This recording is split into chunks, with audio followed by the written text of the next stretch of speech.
On today's DNVR Broncos show, we've got our guy, Brian Baldinger, joining us in just a few seconds. So let's dive in to hear what he thinks about Bo Nix starting now.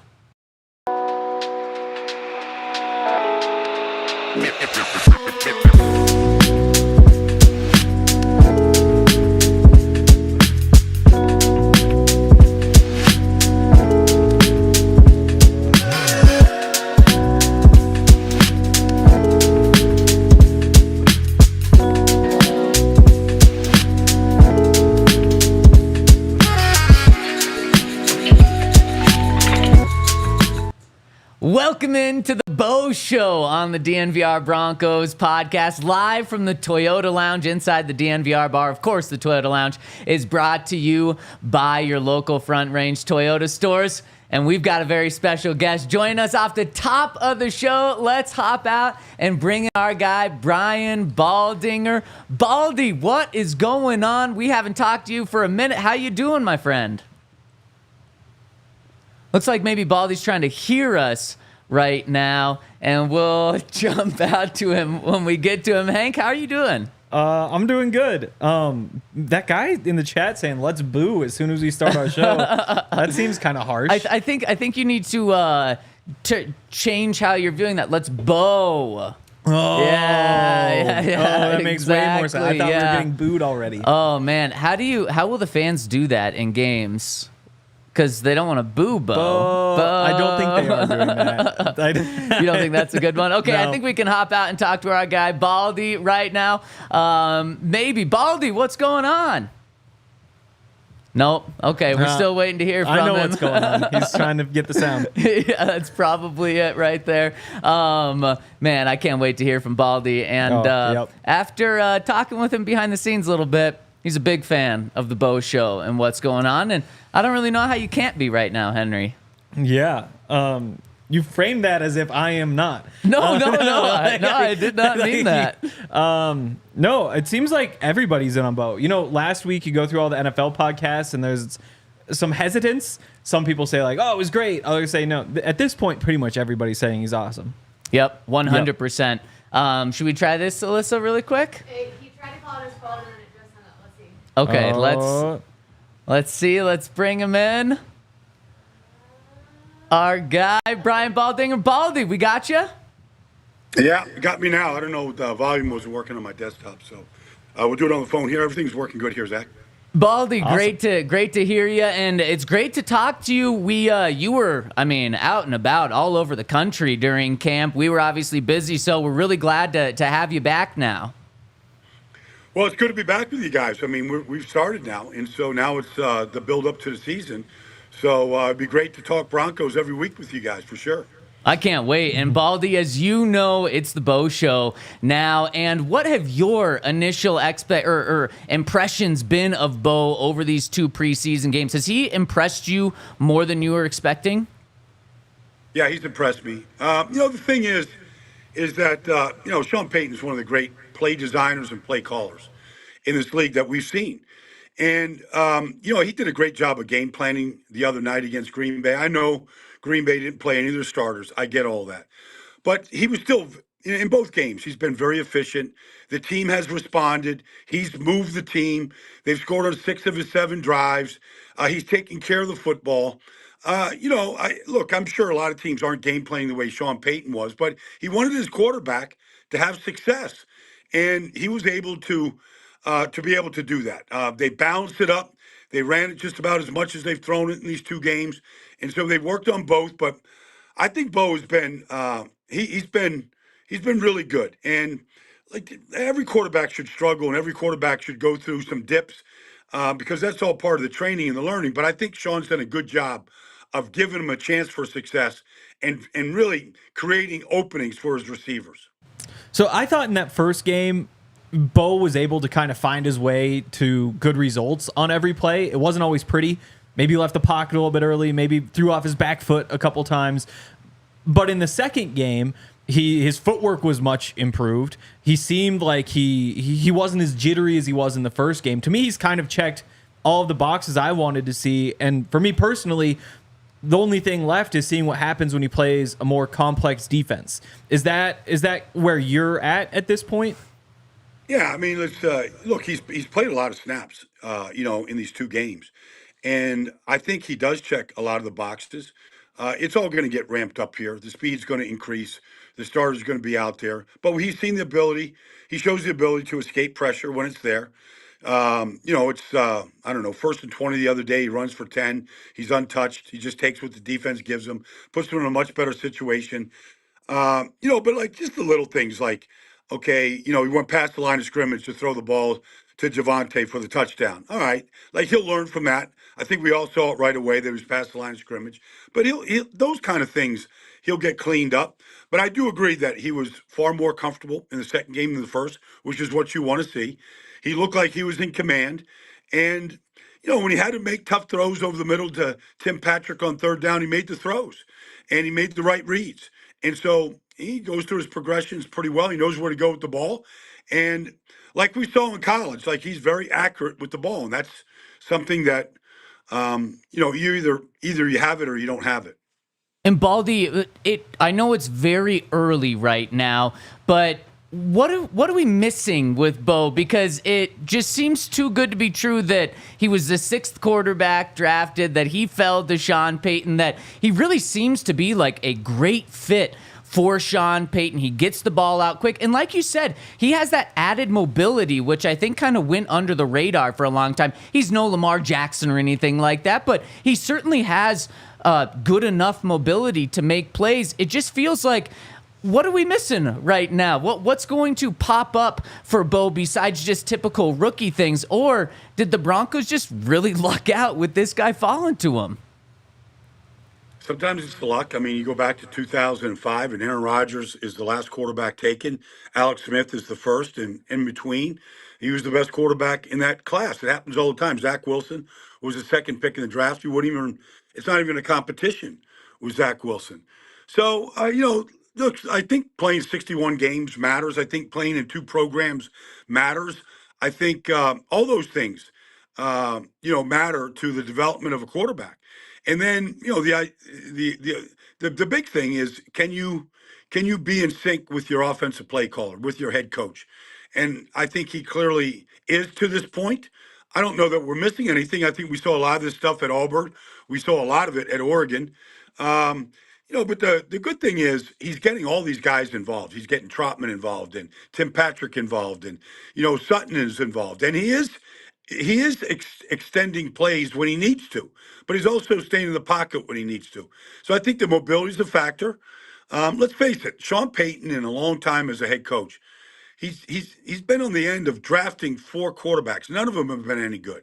I mean, Ian Book was the last one. I don't know where Ian Book is exactly right now, but he's never had to go find the franchise quarterback. He's never had to do that, and this is his first crack at it. So I think he wanted to get this right. Maybe the Raiders should have, taken a hard look, good hard look at Bo right now, but they didn't. They didn't, and Sean did, and so here we go. I mean, he's a Bronco, and I think Sean Payton is very happy that he's a Bronco. We knew that the Broncos would run an offense that is catered to Bo, but I've been surprised just how much it looks like the Oregon offense. Now, it's not like a one-for-one copy, but you have so many RPOs in there, which we just haven't seen from the Broncos, at least in the past, as long as I can remember. And we haven't seen them from Sean Payton either. As a coach, is it hard to put in something like an RPO just because he hasn't really grown up with that the way other coaches have or quarterbacks have played in it? Or is it just as easy as saying, like, hey, I've watched this on tape, Bo's good at it, we can just throw it in there and it's no big deal? I mean, look, he's under center a lot, like the way Drew Brees was. He's in I formation a lot the other day. They're a 2-back offense. A lot of offenses in college. Oregon is in a 2-back offense. And so, he's adjusting to what this is. But, I mean, he certainly doesn't look like he has any problems taking a snap. It looked like Russell Wilson had problems taking a snap, a couple weeks ago. He's not having any problem taking a snap, pushing away from center. The play action, the rollout right there, the boot drag concept that he ran for the touchdown to Tim Patrick was something I didn't see him do at Oregon. But, that's okay. I think Sean probably understood what he's capable of doing. A lot of these guys are in shotgun in college. Caleb Williams is in shotgun, at Oklahoma and at USC, and here he is under center. I think it's not as difficult a transition as some people make it out to be, especially if you've had 61 starts. You've had a little bit of everything at the college level. Baldy, I know behind the scenes, Sean Payton doesn't understand why the nation is so low on the Broncos. The over-under is 5.5 wins out in Vegas, which I think is the third fewest in the NFL. But of course, head coaches are probably going to be a little more optimistic about their team than the outside world. But from your perspective now, do you think the Broncos are going to be a team that surprises the nation? Not goes out and wins a Super Bowl this year, but really exceeds the very low expectations that the nation has for them. I don't think he really, Sean, he loves that. Privately, probably loves everybody's counting him out. I mean, they got back in the playoff race last year when they went up to Kansas City and beat the Chiefs and won 5 in a row and was taking the ball away in record numbers. I mean, if this defense does anything like that, I don't see how you could count the Broncos out at this point. He's to this point in just 2 short games. And I'm pretty certain he's going to be named the starter if he hasn't already today. Look, they're gonna score points, and the good thing is on 2 successive weeks in a row, they have converted in the red zone for touchdowns. And so if they do anything like that, and Javonte and Jaleel can get a running game going, I mean, they're going to be competitive. And so, I don't know, 5.5 seems way too low for any Sean Payton team at any place, anywhere. Where do you think the toughest cut down is going to be? Is it running back? Is it receiver? I think those are the 2 we talk about a lot. But based on what you've seen so far, is there any group where you're really curious how things are going to play out? Well, I would say, running back, because, you just see it the other day. Jaleel's a good player. So Javonte and Jaleel are going to be there. And Estime is going to be there. So, I mean, I don't know how many guys you can keep. Samaje is a quality back. He was last year. They found a way to play 3 last year, and they all had a defined role. And you're going to be a 2-back system. So Michael Burton's going to be on this team. So it looks to me like how do you not keep those 5 running backs right there, which is a lot. But if you're a 2-back system, you're going to keep a fullback. So it looks like they're going to keep 5. I don't know how anybody else, whether, it's Baldy or Watson or whoever it might be, it's going to be pretty competitive in that spot right there. Baldy, I don't know how you do it, but you watch every single game of every single team. And so you've watched both the Broncos preseason games outside of Bo. Who stood out to you, whether it's a star that's taken a step in the right direction or whether it's someone that we need to keep our eyes on? Well, I mean, obviously getting Tim Patrick back makes a difference. Yeah. You didn't see him last year. I mean, he got hurt in preseason. But, he looks like, he was targeted 4 times. He had 4 catches. He had a touchdown. He's a big receiver. And really, honestly, Sean Payton likes speed, but it's not the number one thing. Michael Thomas caught 149 passes one year with Sean Payton. And he doesn't run fast. He was a 2nd-round pick. I just think size matters. And guys that, know how to get open, that's really important. So that he jumps out. I don't know how anybody honestly can watch and study Jaquan McMillan and not be impressed. The kid is just a football player. He defended a pass last week. That's a difficult pass to defend in this league. It's one-on-one coverage. He defended it beautifully down the field. He took the ball away in record numbers. I just think him, PJ, Patrick, this is a good secondary. And I know, a couple guys are gone and Simmons and whatnot, but Kareem Jackson, but it looks like a good secondary to me. And Jaquan's a big part of that. I also think that this week we really saw the defensive line stand out. Again, it helps when you're playing against the Packers' backup offensive line, but Zach Allen could not be stopped. John Franklin Myers is in there making plays. When you look at that group, again, because you have more of a perspective across the league, this is the best group that we've seen in Denver in quite a while. How does it stack up with what you've seen from the rest of the NFL? Well, I think their starters, are good. Zach is a great player. And John Franklin Myers, but the two of them are very interchangeable. They could play end, they could play tackle, they can play in a variety of spots. That's what John Franklin Myers did with the Jets. But he came out of the Rams where he was all over the place too. He was drafted by the Rams, but he's got an elite first step takeoff. And, he's a big body. Like they've got big guys inside. And so now you're looking at Cooper and you're looking at, all the guys that could come off the outside. We'll see what the role of Jonah Ellis is going to be, but he's a good football player. Singleton can make every tackle for you. I think they've got depth in the defensive line. We'll see what Angelo Blackson becomes and what role he plays as kind of a second tier defensive lineman. But it looks like they've got more depth this year. And, the pass rushers have been good. But I think DJ, JFB, or John Franklin Myers, along with Zach Allen's a good rotation inside. Baldy, there's no one better than you. Thank you so much for joining us today. We're honored to have you, and we look forward to breaking down this Broncos team, which could be a very interesting season with you all year long. If Bo Nix comes on, I don't know if it's going to be what CJ did last year in Houston, but they're going to be a much better and more consistent team if he keeps developing. Man, I love it. I absolutely love it. Thank you, Baldy. We'll talk to you next week. Yep. Looking forward to it. Okay, you bet. Man, I love our conversations with Yes. Baldy, and so happy to have those back. I mean, he was doing the national tour in camp. I mean, he was stopping at a new place every single day. Didn't make it out here. Not a lot of people made it out here from a national standpoint because of those 5.5 win expectations for the Broncos. But Baldy seems to be a little more positive about the Broncos. And let's talk about some of the big takeaways from our guy, Brian Baldinger, after I give a shout out to our friends over at Toyota, where at Toyota, you guys know we love Toyota. I love the 4Runner, and especially in Colorado, they've got a car for anything you need, whether you're going for the Supra or a hybrid truck, the Tundra I-Force Max. They've got it all, and they've actually been in the truck game for generations. So if you're looking for a new truck, Toyota has mastered their trucks, and that Tundra I-Force Max hybrid truck, the hybrid part makes the truck even more powerful. So if you want a very powerful truck, the Tundra I-Force Max has you. They also have 16 different hybrid vehicles to choose from.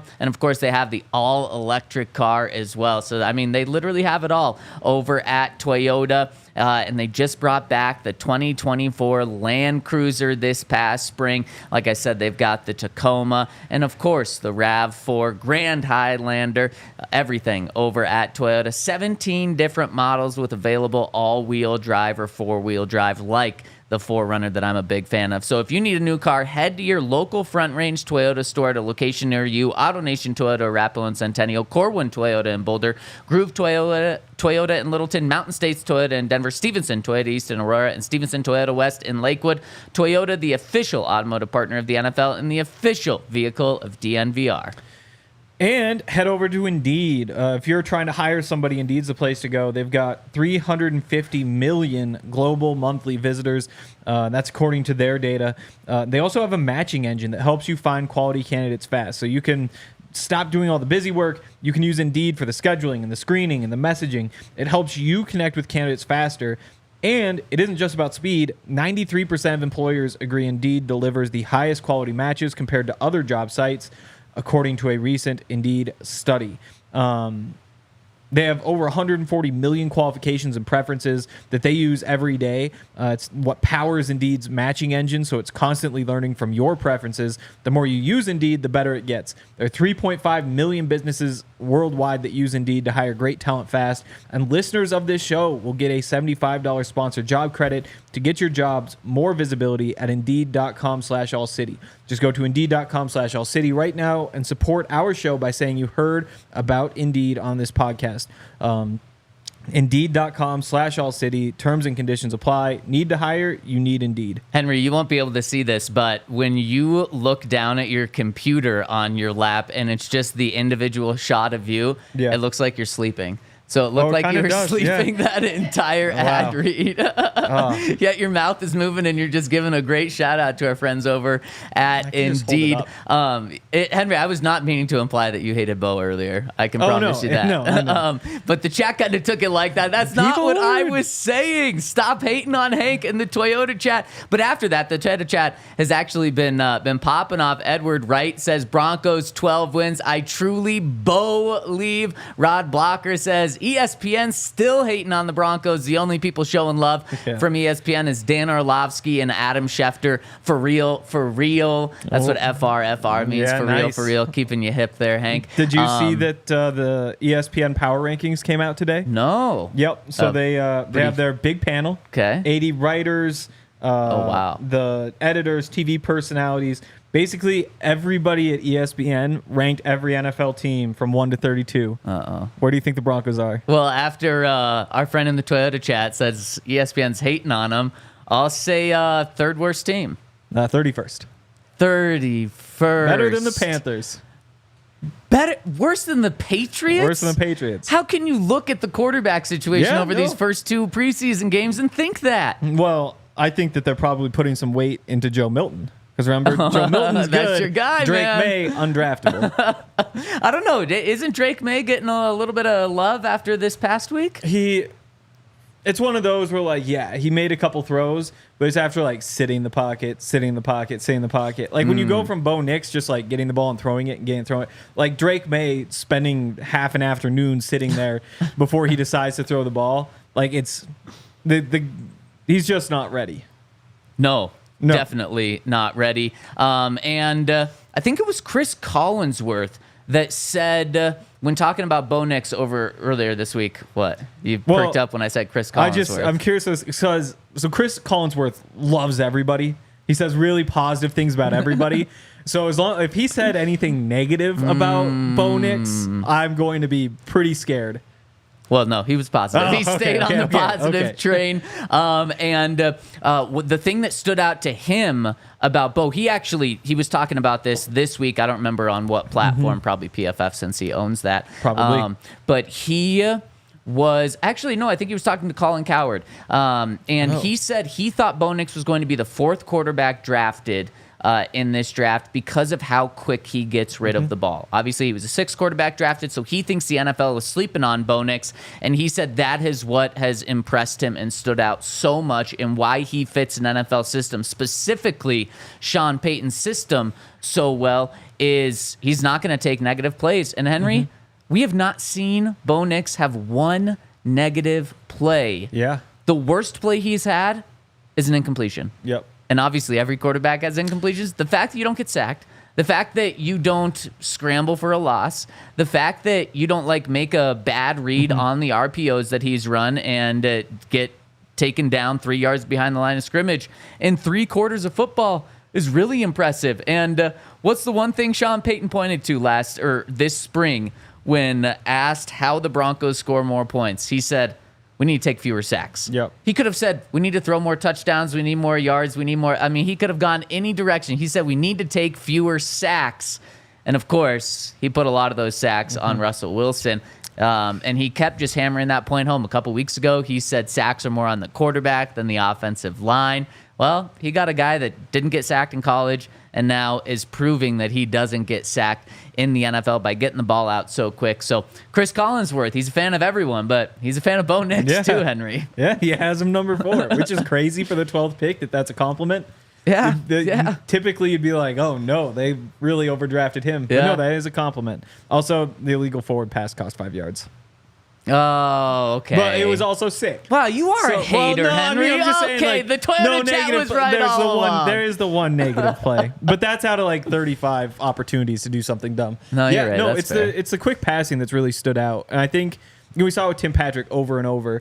I guess the touchdown wasn't this way, but whenever they get that soft zone coverage, just go sit somebody right in the middle of it, and Bo just gets rid of the ball so fast that before they can break on it, before the receiver even turns around, it's on the way, and it just means that you can't play that soft zone coverage against them. And I think on top of that, what I liked is that Greg Dulcich made a nice little play like that with the twos, and so you're starting to see that is going to be a staple. Like, there is going to be room on this team for the guy who feels the hole in the zone coverage, probably against cover 3, right there in the middle, sits down. Bo can just get it to him while the defense is still like, the ball just got snapped. Like, they're just dropping back. They're not even like figuring out where the ball's going yet. So you see those little things that he does that are just kind of staples in some way. It's an easy 5-10. Why are you laughing? There's a ridiculous comment. Oh. It's funny. If it's mean, I don't mean to. I shouldn't bring it up. But Jermaine, thank you. I couldn't read that from this far. He says, Hank looks like he goes home and drinks vodka straight naked, holding an umbrella on his couch with a melted Snickers on his chest. I drink tequila.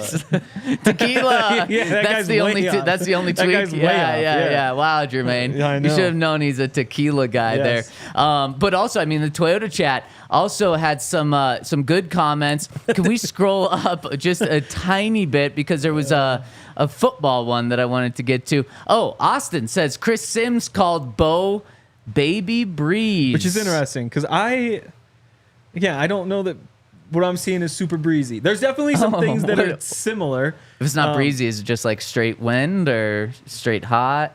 Okay. It's a nice, bright, sunny day. I think I know Breeze was really good in the pocket, and he doesn't get enough credit for being able to step up in the pocket and make guys miss in the pocket and get rid of the ball. But there's so much out of the pocket stuff that we're seeing from Bo Nix that I think is already better than what Drew Brees did. Again, like there's obviously a lot of things that Drew Brees did better than Bo Nix, but that's just why I'm not sure that is the lane that I would go down. I totally agree. Yeah. And I think we talked about this for a second yesterday on the show. Maybe in the next week or so, when we have a little bit of downtime after the Broncos officially named Bo Nix the starter, maybe we'll go through and try to figure out the best comp for Bo Nix. I almost asked Baldy, but I think you actually need a lot of time to think about this because he's an interesting one. And I think it was either Tim Patrick or Cortland Sutton said, he's just trying to be Bo Nix out there. And it really is like, maybe he's setting a new standard, or not standard, but maybe he is carving a new role for a quarterback because his game, in one hand, is like Drew Brees. Get the ball out super quick. But then half of his plays, he's out on the move. Like Sean Payton would never intentionally put Drew Brees in so many situations where he's on the move. It's like the complete opposite. So saying Baby Brees is a compliment, obviously, but it's just not the right comp. Yeah. It is really hard. Before the draft, this was Dre's, was Jalen Hurts, but with a little bit less of the just natural ability, the athleticism. I think there's something there because you see that kind of with the out-of-pocket stuff, but I also think he gets the ball out quicker. And so, I don't know. I guess Jalen Hurts gets the ball out quick, too, when they're running the RPOs. But I think with Bo, you see the ball come out quickly when it comes to stuff a little bit further down the field. But maybe I'm not watching enough Jalen Hurts. If Kyler Murray was good and slower, but there's too many changes. You might just go with like faster Breeze. Right. That's interesting. Let's mull this over for 24, 48 hours, and we'll talk about it. Daniel Sapp in the comments says Breeze plus Plummer. That'd be obviously fun. Yeah, that'd be a lot of fun. Jose says you can just say white Jalen Hurts. That's, I don't think, acceptable. Well, why did you say it if it's not acceptable? I didn't. He did. He did. Okay, he said it. A quicker Purdy. I like this. Keep them coming in the Toyota chat so we can talk about it in the next few days. Henry, let's dive back into this second preseason game because in 1 week, something very important happens for the Broncos, and we need to kind of preview what that's going to look like. But first, I want to give a shout out to our friends over at Circle K, where if you don't have the Inner Circle app, what are you doing? You're wasting money because the Inner Circle app over at Circle K is a free membership. It's easy to download, enter your email and phone number to be fully enrolled. And after that, all you need is your phone number to get the deals. You go to the gas station, you enter your phone number right there on the screen, and you get discounts on gas. Plus, your first 5 Polar Pops are free, and then you get 79-cent any size Polar Pops after that. It's a free membership, which gets you beverage deals and so many other deals right now. Through the end of summer, you can get a Polar Pop or Froster for just 79 cents with the Inner Circle app, and it's easy to find in the App Store. Just look for Circle K's Inner Circle and then go to offers once you have the app. Or you can go to circlek.com/inner-circle for more information on how to become an Inner Circle member. It's a great program that gets you discounts on gas, plus it also gets you discounts on snacks and drinks as well. So download the Inner Circle app over at Circle K. Also, check out Game Time. GameTime.co. Yes, new URL. So don't go to the other one that has the M on it. Go to GameTime.co. Unless you like playgrounds. Yeah, it looks like those guys are selling playgrounds over there now, and they seem to be. They're not like little backyard things. They're like for city parks. So like no one is going to that website unless you're trying to go to Game Time and you just accidentally. Those are probably all the people. Yeah, I don't. Yeah, that is strange, isn't it? Yeah. Because like I don't think you probably just like go around and Google. I don't know. We get back to the real Game Time, GameTime.co, which from my research is what the more tech savvy businesses do is the .co. Oh, okay. Yeah. So, tech savvy. So it makes sense that they can give you the best deals, and they have this awesome technology. Right now, if you want to go to this preseason game against the Cardinals on Sunday, there are a lot of options. Basically, you can sit in any section. You can sit in any part of any section. And I have a pretty good feeling that by the time we get to Sunday, a lot of these tickets are still going to be here, and they're going to be a lot cheaper. And that's what Game Time specializes in. They can get you the cheap tickets the day of the game, just kind of last-minute purchases. They've got their super deals, so that's why, like, I either wait to the last minute or I take one of their super deals, and sometimes they'll label them. And it's like, super deal is the best one. There's also like an amazing deal, great deal. And so occasionally there's one of those where I'm like, okay, I'm not going to wait because that's so good. But that's what it's all about. They also have the Game Time picks. It makes getting tickets for your favorite live events even easier. Filter out the fluff, show you only incredible deals on great seats, so you don't have to search through thousands of tickets. It's football season. It's time to get out there. And you can take the guesswork out of buying concert or football game tickets with Game Time. Download the Game Time app, create an account, use the code DNVR for $20 off your first purchase. Terms apply. Again, create an account, redeem code, spell out DNVR for $20. Download Game Time today. Last minute tickets, lowest price guaranteed. I love it. If they spell out DNVR, I'm saying spell out DNVR. Oh my gosh. You are so particular about these ad reads. There's also, say, give you the bullet points. Halfway through, they change from black bullet points to white. DNVR ad sales needs to stick it, because then next thing you're thinking is like, wait, does white mean this is not important? Or like, is this like a do not say? Or it's even more important. Could be. I just said them all. Interesting. Yeah. Well, you nailed it. And yeah, Henry hates when our ad reads say, instead of like 1-800 222-2222 or something, when they spell out TWO, Henry just can't stand it. So well, it's just so tough because there's like 11 digits in a row. I get that that's technically the right way to do it for something like this, but it's not like most of these are technically the right way that they're supposed to be done. That's the behind the scenes drama here at DNVR. We got really juicy stuff here. And speaking of juicy, the comment section, the Toyota chat has been very juicy. We got M. Golly, really long name, says Bo Nix is a responsible Jake Plummer. Let's scroll up a little bit because some people were getting really creative. Instead of just going with current guys or former Broncos, Rod said a Dak Prescott. Someone said a blonde Dan Marino. A better-looking Jim Kelly. Wow. A right-handed Steve Young. See, that's the one where I kind of see it. Which one?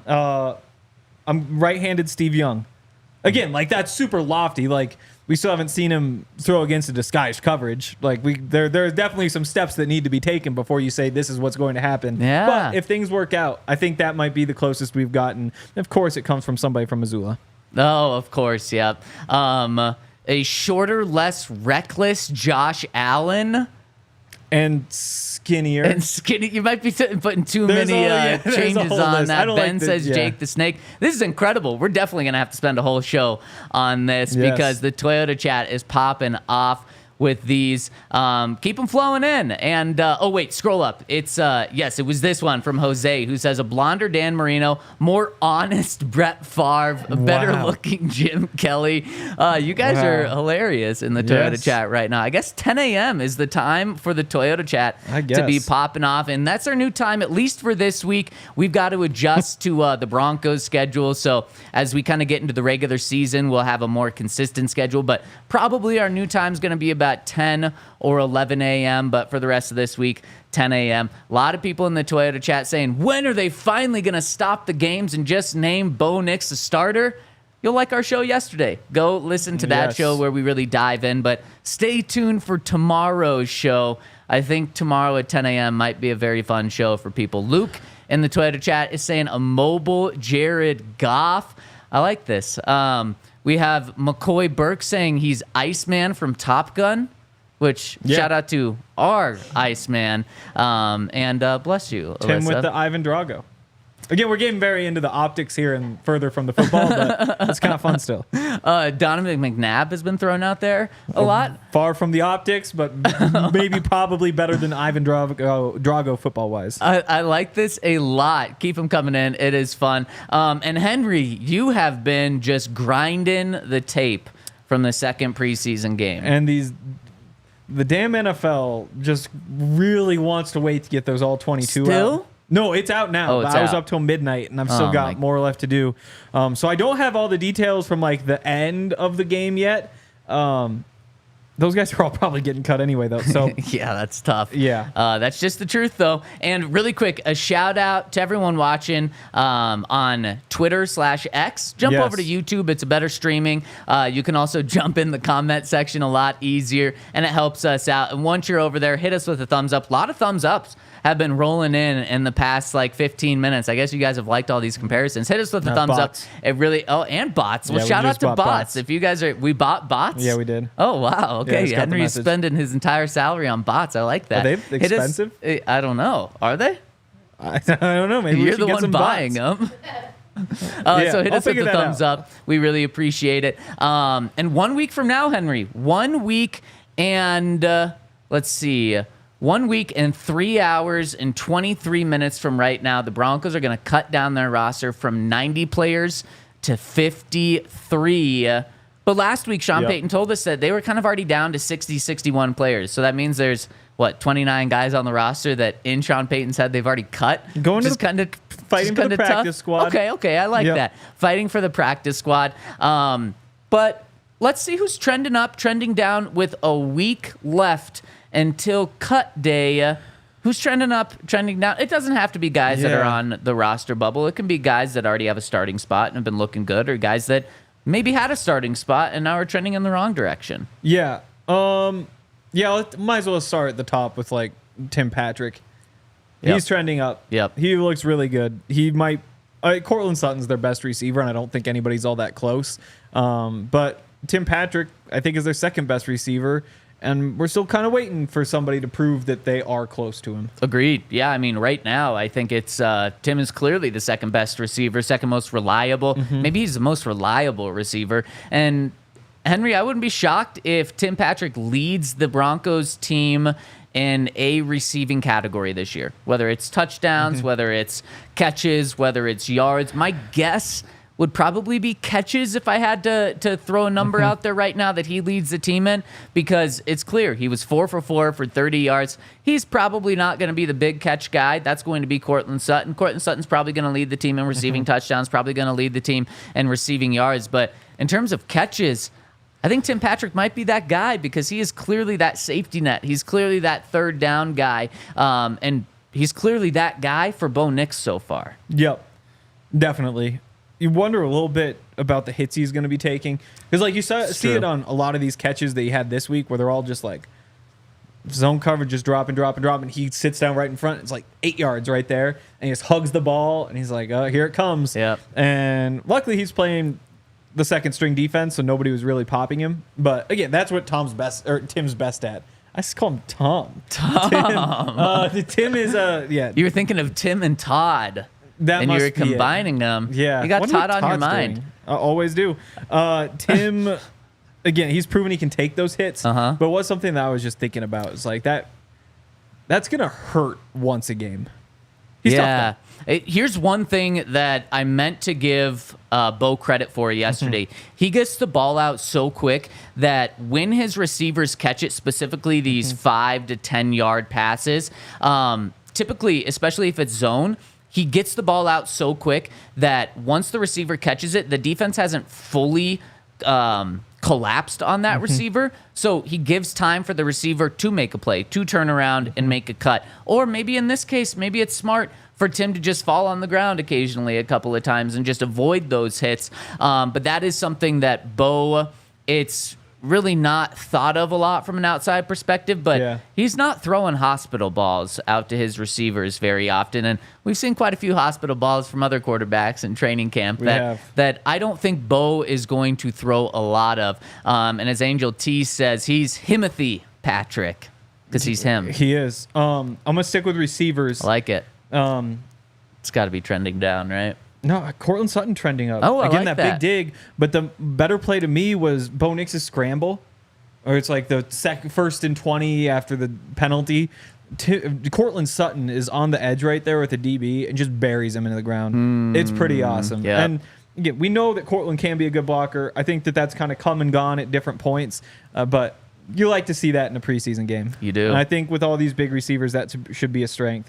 That might be it. I mean, Marvin Mims, I guess we should probably just say trending down. I mean, Marvin Mims and Troy Franklin. Now, let's just, I think I said this on this show, we need to reset expectations for Troy Franklin.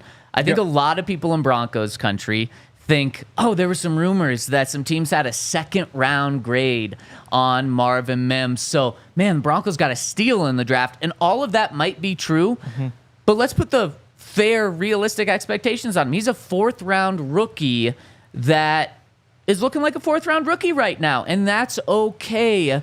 But I think that means he needs a year to develop. The talent is clearly there, but from what we've seen in training camp, the little we've seen him in the preseason showed us that we do need to just reset our expectations for him back to realistic. He's not a bust by any means. He's just a fourth-round rookie. I expect him to have a breakout year in 2025, not this year. And we really haven't seen him in the preseason, and that's a guy that I think a lot of people were really excited to see and just haven't seen him. So let's reset expectations, make sure those are fair. But when it comes to Marvin Mims, Henry, I thought Marvin Mims was going to be the Broncos' #1 receiver this year. I thought he was going to be a breakout star for this team, and we have not seen that. So for me, he has been trending down. Maybe I had too high of expectations for him coming into this season, but at least I thought he was going to be a Broncos starter. And when I say starter, I mean one of the top 3 receivers. Right now, he's behind Cortland. Right now, he's behind Tim. Right now, he's behind Josh Reynolds. And Josh Reynolds has been very beatable. Yes, he had one fantastic practice. And other than that, he's been okay. He has not been bad. He's been about, the $4.5 million receiver that they're paying him? He's been that. And so you're right. That is very beatable, especially for a second-round pick that showed some promise last year. Marvin Mims could be such an awesome piece for this Broncos team because he provides something that no one else outside of Troy Franklin provides. The Broncos have so much size with their receiving core, but the flat-out speed is Marvin Mims.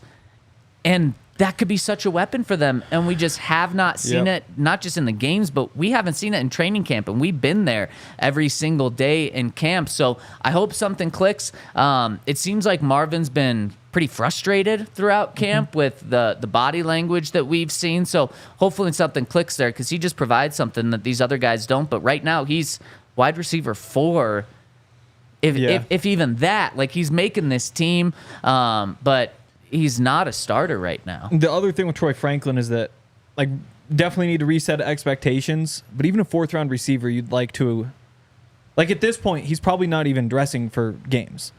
Correct. Like he's a game day inactive, which is like a disappointing outcome even for a 4th-round receiver. But No, that's again, true. like both he and Marvin, very similar paths, big time recruits, crazy numbers in college. Like have kind of done everything you'd hope for them, just because of how quickly they move from high school to college to the pros. It should make sense that it takes a little bit of time. You just hope they figure it out at some point. And how about this from Austin? Kind of a positive spin on Troy Franklin. He says, Troy Franklin fall off proves that Bo makes players better. That's a positive spin. You're not buying it. Well, it'd be different if he wasn't still playing with Bo. Oh, yeah, that's fair. But he's been playing with Zach Wilson and There has Jared been Stidham for a little more bit, Zach too. Wilson So, recently, yes. And one other guy that I want to say is trending up is Devon Vele from this receiver room. He got hurt in Thursday's practice. He missed Friday and the game, but seemingly all precautionary purposes. I think during warmups he had something on his left leg, if I'm remembering right. So shouldn't be a big deal. Sean Payton has really downplayed how serious of an injury this is, so I'm not too worried about it. But he is a reason why Troy Franklin is trending down, is because a 7th-round rookie in Devon Vele has been trending so far up. In fact, Henry, he's probably your 3rd receiver right now. Yeah. He's probably better than Josh Reynolds has been and Marvin Mims. So those are your top 3. And just imagine rolling out a lineup of that size. If you go 4 deep and it's Josh Reynolds, Tim Patrick, Devon Vele, and Cortland Sutton, oh my gosh. I mean, you're bound to be going up against a 5'9" corner at one of those. And that is, I mean, Jaquan might be the only guy that can go up against that, and he's on your team. So that is very difficult to defend, and something Sean Payton has pointed to that he wants to take advantage of this year. And the other thing that's a good sign for Tim is that Cortland Sutton's a boundary receiver. Josh Reynolds, certainly more of a boundary receiver than slot receiver. Devon Vele, more boundary than slot. Marvin Mims, certainly more boundary than slot. All of a sudden, you go through this. I mean, Troy Franklin, certainly boundary. Lil Jordan is probably the next up in the slot. And, you know, he's probably not making the team just because of the numbers game. So Tim Patrick, who you could also probably make the case is better on the boundary in the slot. I personally like him better in the slot. They're obviously using him in the slot. 100%. That's his floor is kind of number 3 receiver right now, coming in when they have a 3rd receiver. And again, they rotate so many guys through. That's not actually how it's going to work in a Sean Payton offense. But he's in great shape. Yes, he is in great shape. I've got an update on our friend Todd Davis. Oh. And I want to also hit some other trending downs after I give a shout out to our friends over at Coors Light. We've got Coors Light on the set. We've got Coors Light on the set every single show, because when we need to chill, it's the beer we reach for over at DNVR. And everything about Coors Light is about chilling, whether it's after a long day, whether it's chilling with friends, whether it's chilling watching a football game. Coors Light is meant to chill from the moment it's brewed. It's brewed chilled, it's bottled chilled, and it's served chilled. And you know when it's a perfect chill, because the mountains on the can and bottle turn blue when it's ready to go. And if you want Coors Light delivered straight to you, go to CoorsLight.com/DNVR, where they've partnered up with Instacart to get it delivered to your door by going to CoorsLight.com/DNVR. Make the most out of the times you choose to chill and choose Coors Light, and get it delivered straight to your door by Instacart by going to CoorsLight.com/DNVR. Celebrate responsibly. Coors Brewing Company, Golden, Colorado. Also, Bet365. I mentioned a couple days ago, I took the Broncos -7 points in that preseason game. Super obvious. I think... So I took all that, put it on some different Broncos futures, which it's futures time right now. And I've been struggling. I was telling Zach before the show. Was that a shout out to Russell Wilson's kid? It's futures No, time it was right shout now? out to the rapper. Okay. Yeah. His dad. I'm struggling. Yes, future senior. The Jets to miss the playoffs at +140. You hate that. I just thought everyone loved the Jets this year. No, just and I you. actually don't. No, I don't. Last year, I thought they were going to be good. I'm fading the Jets so hard. I hate Aaron Rodgers. Hate's Yeah. a strong word. I shouldn't say hate. Bills make the playoffs at -170. don't love the odds. I know. Yeah, it's maybe something you put in a parlay. Like if you're making like a Nuggets championship bet, maybe just throw that in there, get a little extra juice, Why save not a yourself some money. Broncos championship bet? That's the thing. Like I've got them to make the playoffs. I've got 10 wins. Obviously, like the big one, just that 5.5. Yep. I kind of looked at it as that's going to hit, and then I can use those profits to like get more aggressive on some other Broncos bets, and hopefully they do better. But it's future season. It's also baseball season. If anybody likes that, Rockies plus 125 today. We know you love that. Oh yeah, no, I'm all over it. The rule is you can bet on the Rockies at home. You can't bet them on the road. But I've made so much money betting recently. I'm going to bet on them when they're on the road. See what happens. Yeah, if you want to sign up, use the code DNVR365. Deposit $10. Choose between either a bet and get offer. Place about $5 more. Get $150 in bonus bets. Or a first bet safety net offer. You place a bet up to $1,000. If the qualifying bet loses, you receive a match refund bet and bonus bets. Whatever the sport, whatever the moment, it's never ordinary at Bet365. Must be 21 or older. Physically located in Colorado. Please gamble responsibly. If you or somebody you know has a gambling problem and wants help, call or text 1-800-GAMBLER. Man, the Toyota chat is just on fire today with some great comments. I should have had people guess what Todd's up to right now because Angel T said, yes. That's a good one. Well, why don't you guys guess what Todd's up to right now? Maybe we'll save the, there's actually not a big reveal about Todd. Angel T said, I wouldn't be surprised if Todd got an itch to play and just unretired. Wow. We did see him out there running some sprints with the team during practice one day. He did, yeah. Which Henry gave him shit for. I did. We also have some people saying Todd's just going to stay with the Broncos forever. And let me just say, stay tuned.